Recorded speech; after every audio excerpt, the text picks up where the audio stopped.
Қайырлы күн достар, бүгін біз сіздермен маринадталған қызанақ салатын жасайтын боламыз. Ол үшін бізге 2-3 бас сарымсақты осылай жіңішке дөңгелекше етіп турап, ыдысымыздың түбіне салатын боламыз.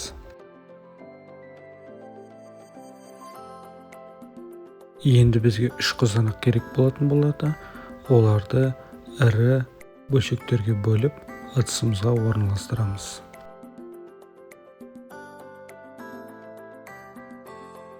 Бір бас пиязды осылай дөңгелекшеге турап, ыдысымызға орналастырамыз. Біздің жақта жуаны пияз деп атаймыз.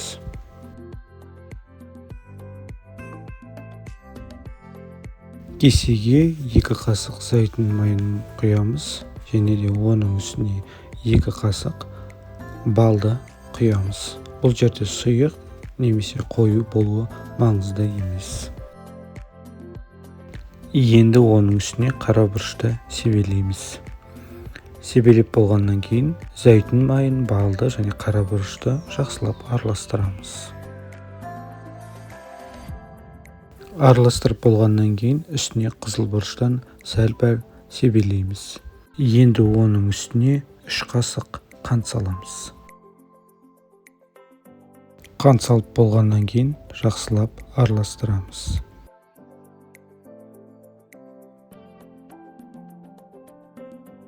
Қоспамызды салатымыздың үстіне құямыз. Тағы бір айта кететін жайт, бұл жерде петрушка, укроп немесе кинзаны салуларыңызға болады.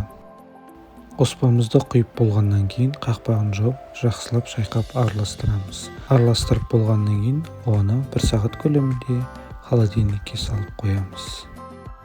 Егер видео ұнаса, лайк басып, каналыма тіркелуді ұмытпаңыздар. Алда әлі қызықты видеолар көп болады. Астарыңыз дәмді болсын. Көп рахмет.